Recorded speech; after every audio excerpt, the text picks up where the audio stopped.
was trying to figure out what's it like to be an entrepreneur in order to talk to you guys about what it's really like. And I was talking to someone in my office, and they said, just show them this. And I was like, well, what is that? So yeah, that's your calendar for this week. And I was like, wow, I didn't realize that was my calendar.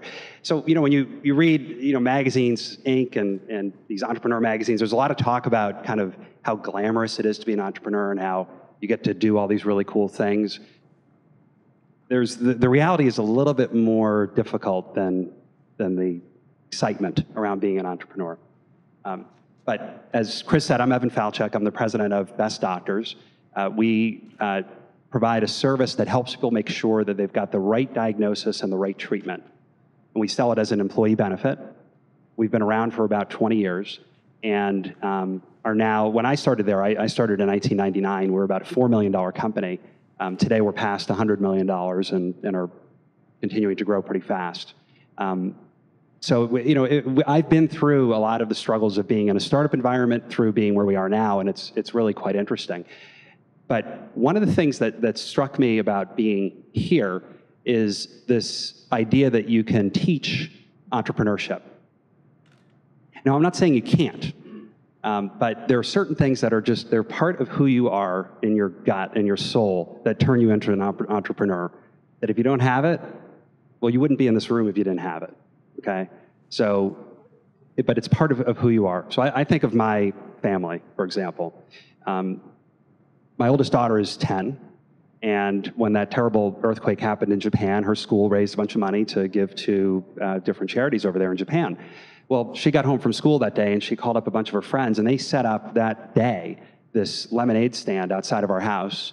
And one kid brought cookies and with lemonade. They made these little bracelet things that with a string that see people wearing.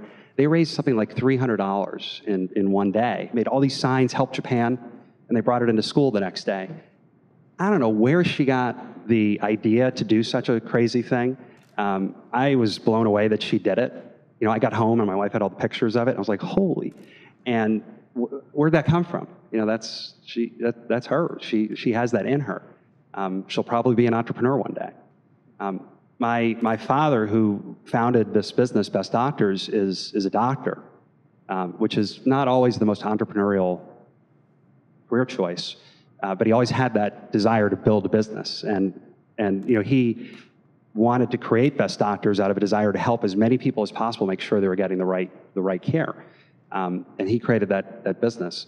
My brother, my younger brother, he I guess he's an entrepreneur. He created. You guys ever watch Glee? The TV show Glee. He's the co-creator of that show. And he's made a couple other shows out there in Hollywood.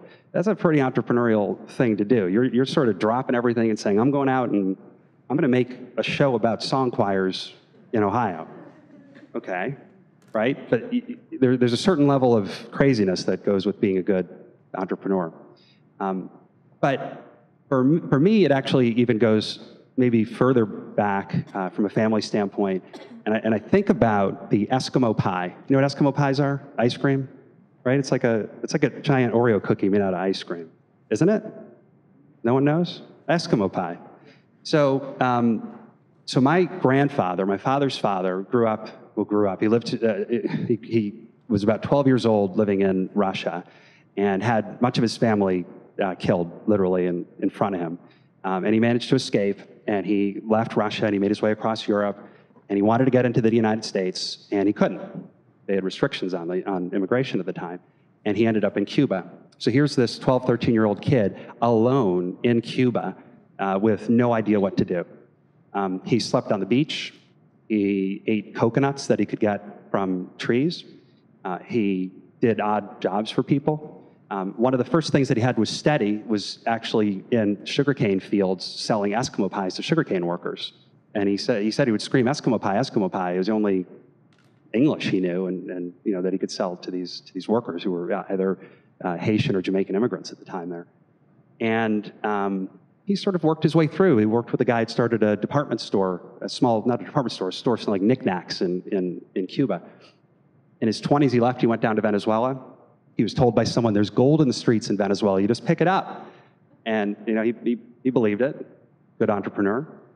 And he went down there and he started, he took like big sacks of coffee, and then he would roast up the coffee beans and then sell small sacks of roasted coffee beans. Again, good on, you buy the sack for $1 and you sell the little sacks for $2. And eventually he opened up a department store, a small department store in his town in Venezuela, and it ended up growing into being 2 and 3 stores, and it was the first chain department store in the entire country. And it allowed him to send his kids to Boston, to the States, to be educated, and for my father to become a doctor and to create this company where I work. I remember he died about 7 or 8 years ago, but not long before he died, we were at my parents' house, just outside of Boston, and he opened up the freezer looking for some ice for his drink. He's a Scotch drinker, and he saw Eskimo pies. And that's how I learned the story of how he first sold these Eskimo pies. But you think about the power of that here's this guy who started out with nothing, and within really a couple generations, he could find himself in America, in a nice home with family that's professional and successful, and looking at Eskimo pies in the freezer and saying, "I remember when." It's really inspiring. So that's in me. So I get philosophical. I love the great philosophers. One of my favorites is called Chris Rock. I don't know if you've heard of this man. And he says that when you have a job, the time doesn't go by at all, right? The day never ends.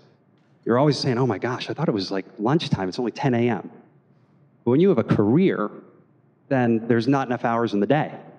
You're saying, "Oh my goodness, I gotta be somewhere already. I want to stay here in the office. I want to work at stuff."